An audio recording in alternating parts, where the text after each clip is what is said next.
With the methionine restriction, how do you reconcile that with the recommendation to have animal products with this person restricting methionine and a more vegetable-based protein? Sorry, I didn't get it quite well. Sorry. No, I didn't get it either. The methionine restrictions, you said with methionine?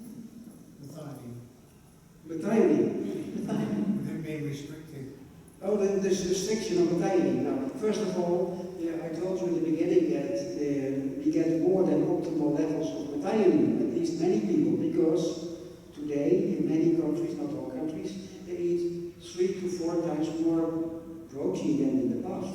Yes, because they can allow it now. Yes, protein from animals is expensive, relatively, and now it's rather cheap, and many people can afford it, and they eat too much.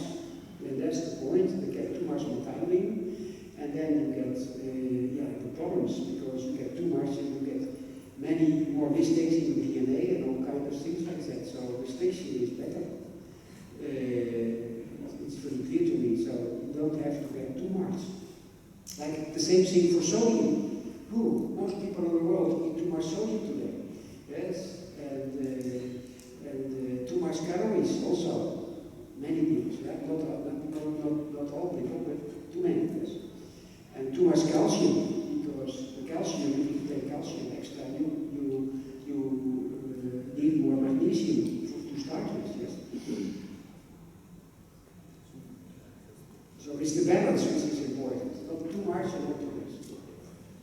Professor Ageria?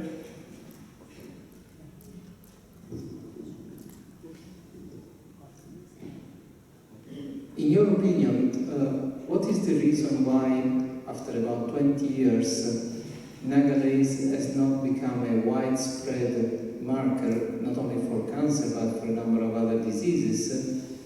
Because I think this is even independent from GcMAF. So, what is your thought? Why Nagalase is not routinely performed in all clinical settings all over the world? Because it would make sense.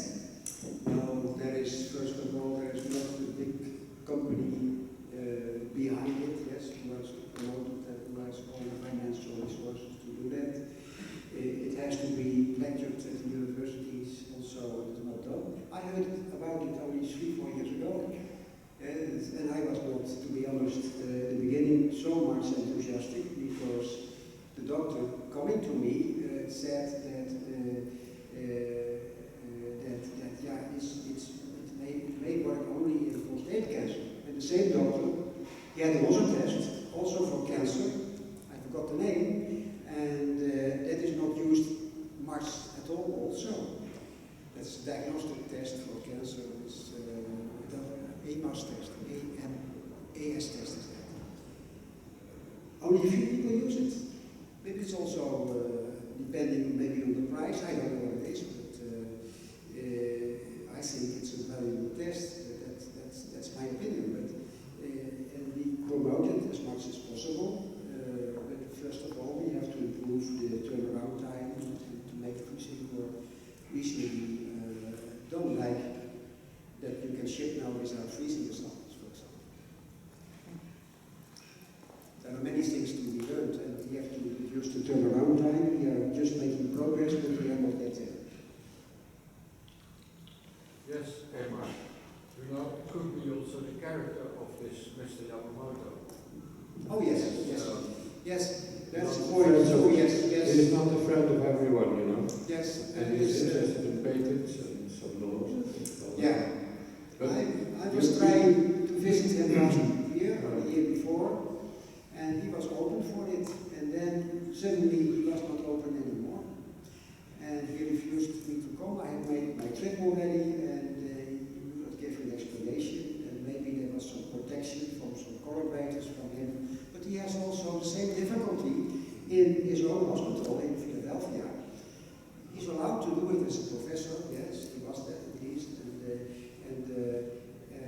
he's rather old now, but he was allowed to do it. But the university didn't want to do it because they were losing millions of dollars if they started using this in cancer therapy, and then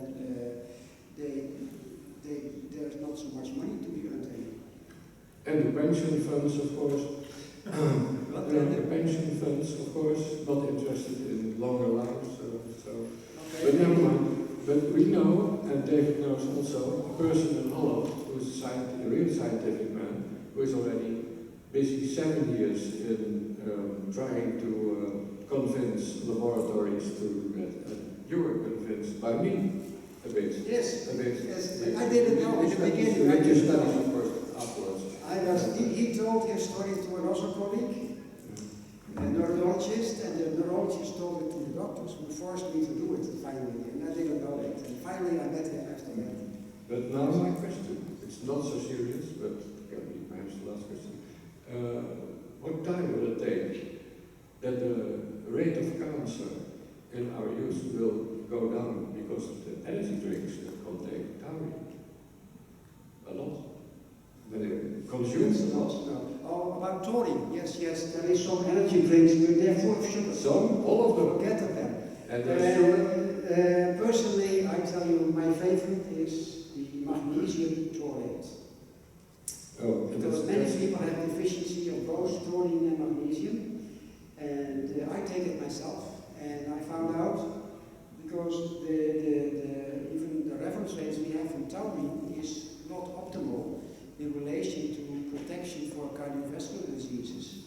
You need higher levels. I have this level because I take the supplement. Or you have to eat a lot of squid and mussels from seafoods and things like that. But you know, magnesium hasn't got a taste. Perhaps magnesium ascorbate has a little less bad taste, but magnesium only is a little bit Magnesium bitter. taurate is a bad taste? No, magnesium ascorbate has a, well, not so bad taste, a little bit acid, I think. They could Yeah, but put it in drinks. all the substances for magnesium is not good, but magnesium ascorbate is also a good one. Taurate is also a good one. And actually, it was almost going from the marketing work. And we in our institute made all the energy to keep it on the market. Because all the poor supplements were automatically accepted because they were used in baby food. And they are poor for quality, like magnesium oxide, carbonate, which do not absorb at all or almost nothing and change your pH a lot. They were automatically accepted, but magnesium taurate you have to give tons of papers to prove it's safe. And it's very difficult for safe substances. I'm always advocating polysaccharides as the Ganoderma species, the polypores, the mushrooms that they used in Japan and in China. Already thousands of years. And these polysaccharides are a few that are able to be synthesized now because it's still expensive, these mushrooms. But these mushrooms you speak about, they contain all the essential sugars, which normally you can make yourself, but not everybody makes enough. And they have a lot of functions. For example, the sugars are attached to all the proteins on the outside, of most of the proteins, and give the tertiary structure, like the cartilage, for example. And you need the sugars on the chain of amino acids. And I want to thank you, of course, for your nice talk, but I have had it before. But there are some new things in it. And you and your laboratory are perhaps having prevented death by cancer by perhaps a few, I don't know, but in Holland, we're happy with you. Okay, thank you. Thank you very much. I've just got one question. Go ahead, Harry. Where do I buy taurine? Well, there is a company which is not our laboratory, but we have the same building company who I guide to make good supplements, and they have magnesium taurate. Correct. And there's not many companies have it, but and you can eat a lot of squid if you like. But the problem is, and mussels too, but you know, if you cook it or boil it in the water, the taurine comes, so you lose a lot when you cook it. So you have to do something with the water too from the mussels. Mohammed? Dr. Amar, in the last 20 or 30 years, we see more and more immune disorders and autism spectrum disorders. In the last 20 or 30 years, we have seen more and more incidents of autoimmune disorders and autism in general, autism spectrum disorders, which is now tend to be autism is immune system dysregulation as well. Why do you think, in your opinion, our immune system is getting more and more messed up? Although in the old days, we haven't seen such acceleration of those disorders or diseases. Yes. Is it the nutrition or is it? I think at least partly is nutritional. I was attacked on my thesis about this subject. You boost the immune system with selenium, for example. So you boost also the autoimmunity. And then finally, about 10 years ago or something like that, there come articles that selenium is boosting the immune system. If you need it, yes, but not boosting the autoimmunity. It decreases it. If you take at least 200 microgram a day from the right form, only the right form of selenium, then you reduce your autoantibodies, at least in some thyroid diseases. And I showed one picture about arthritis. You know, vitamin D is also diminishing the risk of arthritis, the autoimmune bodies. But so that is, there are some articles about it, because you can easily measure, for example, the TPO antibodies, and you see them going down after you take a certain supplement. Yes. Do you think Gc-MAF would be a good prophylaxis for prevention of such disorders in the future? Maybe that's a brand new thing. And this morning we had discussions by Dietary, for example, that there are many more functions, and maybe you clean up your body once in a while, maybe with GcMAF. But that's brand new, so we have to do a lot of research in this field. But maybe, you know, there is a situation in your body. You have anabolic phase and catabolic phase. And in the anabolic phase, you need your insulin and make protein and everything, but all the cells are going to die and they're going to be damaged, the molecules, so you have to replace them with new cells. And so the degradation, cleaning up of your body once in a while, or every day, or every moment, the catabolic phase seems to be also important to get rid of all the garbage. Yes. That's why Alzheimer's, you see, for example, you have this amyloid problem, which we have maybe all, but we clean it. That's what I think it is. Bernadette. I just wondered about diabetes. Have you done any manganese testing or nutritional testing on diabetes patients? Diabetes. No, not as far as we know of, yes. And but it is also an autoimmune disease, so yes, maybe it's worthwhile to try it. Yes, yes. But you have to make a picture from all the diseases, but it's maybe of value or not. And do not forget vaccination is attenuated virus. Aha, That's why vaccination, yeah, what is that doing? That's a good study too, yes, especially the British ones from the commercial companies, or the USA one where they have still tobacco in it or not, toxic substances. that's why advice to do before and after. Yes, before and after, that's a good study. Yes, yeah, that's a perfect study. Alyssa. Thanks, David. I was going to mention about vaccination as well, so thank you. The other question I have actually is with regard to using beta-glucans. Beta-glucans for boosting the immune system, but also, this is supporting GcMAF, but also using it with autoimmune situations. Whether you had anything you could share with us on that subject? I have difficulties understanding you, sorry. It's my fault. Beta-glucan. Beta-glucan. Beta-glucans. I have not much knowledge about it, to be honest. Maybe I heard the talk from the doctor from Germany, and that think it's important, but I cannot know from everything so much, so I don't know anything until I have really good articles. Yes? Thank you. Yeah. You mentioned in one slide that excess of free vitamin D can be toxic and can probably cause cancer. One of the slides.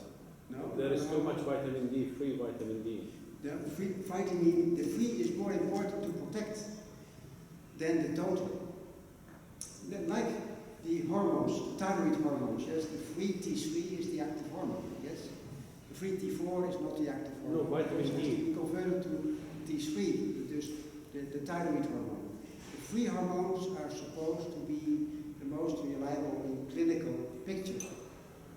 And the question is, vitamin D, do we have to measure the total or the free? Or both, yes? And that's the discussion, because now finally people can do on a large scale vitamin D testing, not too expensive, but that has cost maybe 20 years or so. And before that time, about 5-10 years ago, almost nobody was doing vitamin D, because it's a difficult test, even the total already. The free is much more difficult, but you can approach it with the measuring the vitamin D binding protein. Professor Rogerio.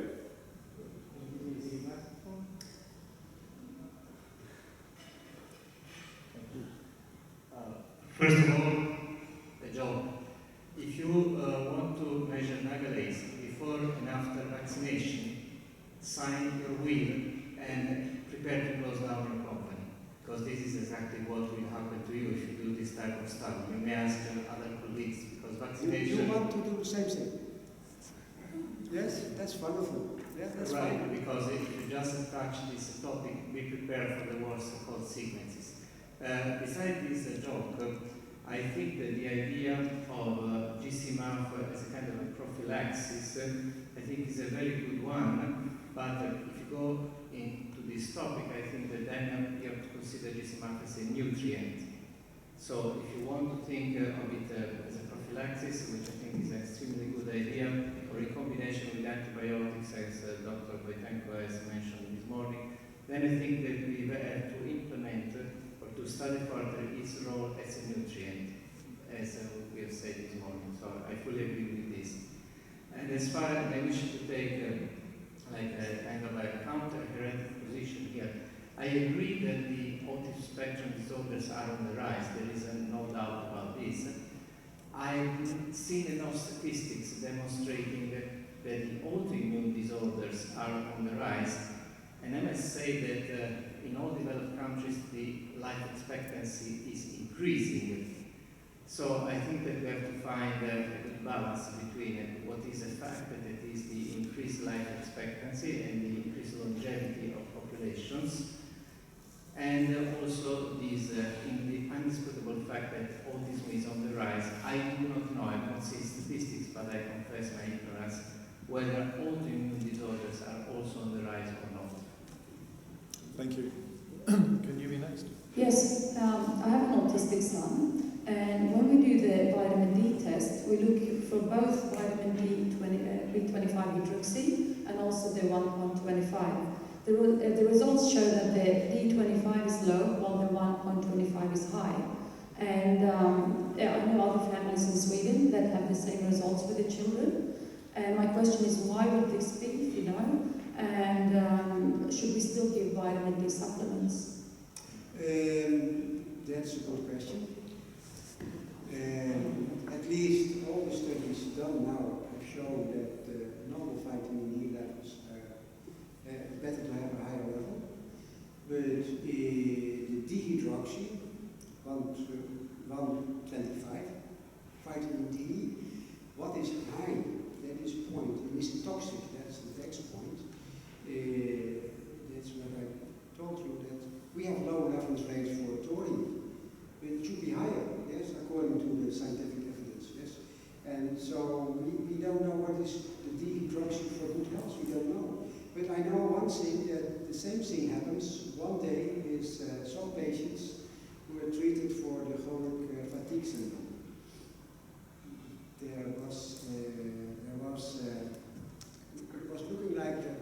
shell was taking off with the GcMAF, they were improving.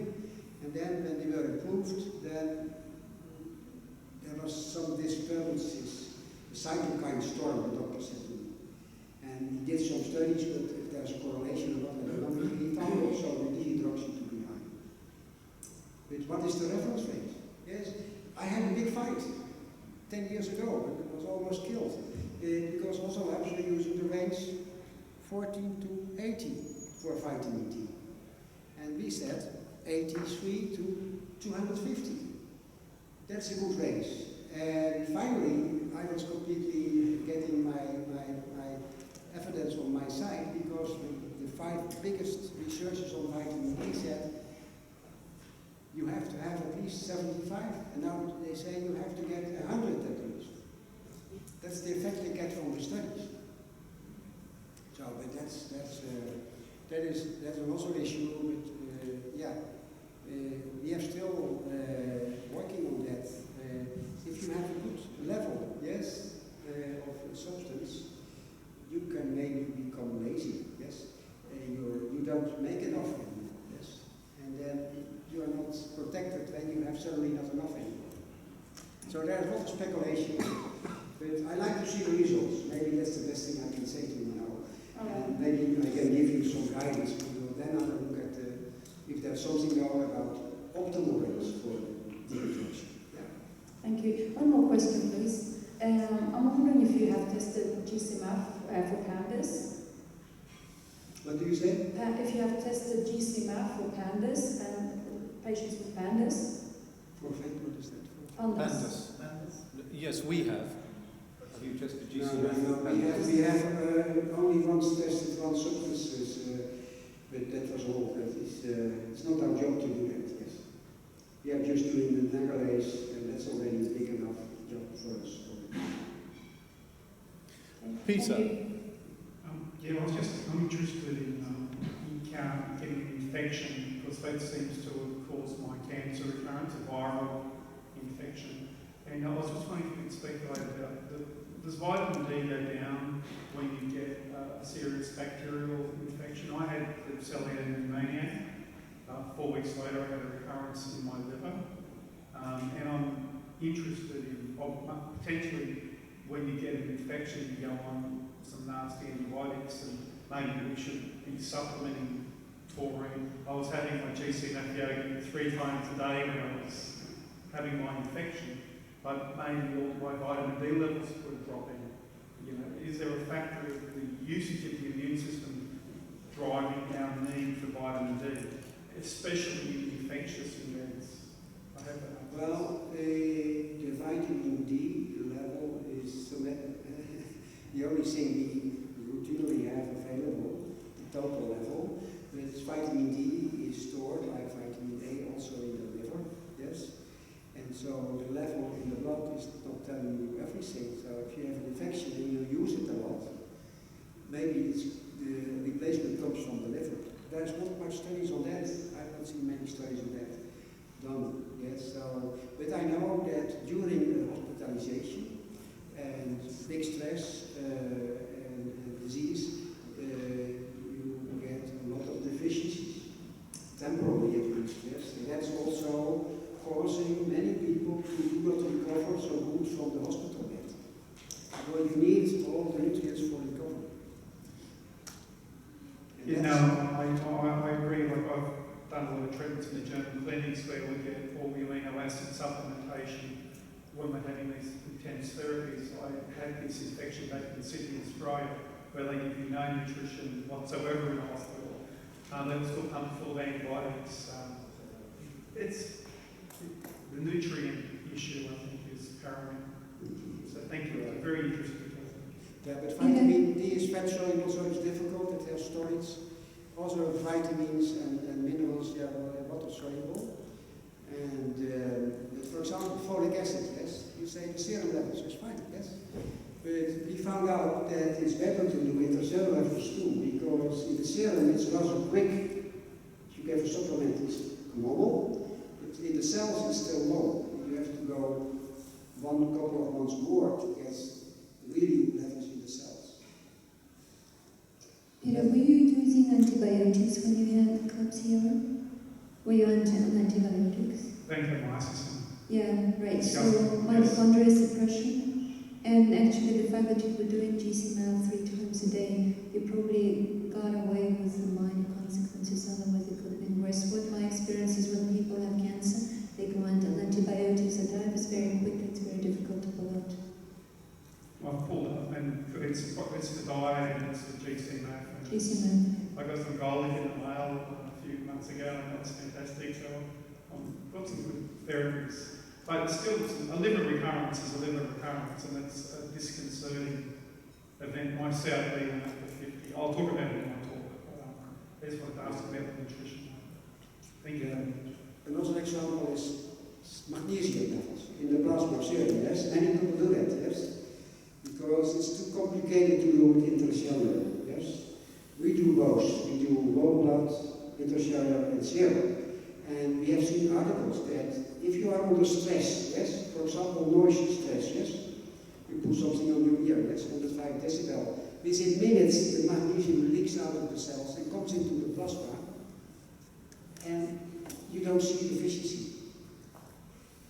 That's why the intercellular levels are more important than the plasma levels, because this is, yeah, the plasma levels not always tell you there's a deficiency. It's a very good point. Where the element is its most efficacious in intracellular, intercellular, or plasma. None of the doctors, very few groups have got one for doctor and after all the rest of it's in hopeless. Okay, well, I'm fine to agree on that. Yes. I forgot the name. There is one recent study that at least postulates that magnesium level is necessary for a good functioning of the vitamin B. I forgot the name, but perhaps you can look it up. And there was already a study 40, 50 years ago that suggested something like that, but I do not know exactly. No, I would like you to look at it, but I think taurine is the main point I want to give in this lecture also, that taurine is extremely important for the fat soluble vitamins to function in the body. Yes?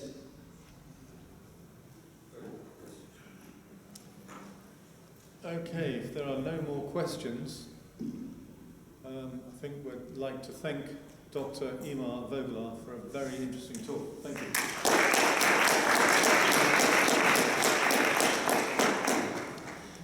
Right, well it's 6:15, so I think we are now closed for today. Dinner is at 8 o'clock, but it's here. It's right here in this room. And you can choose your table by subject, and we very much look forward to seeing you at 8 o'clock. And thank you very much for coming today.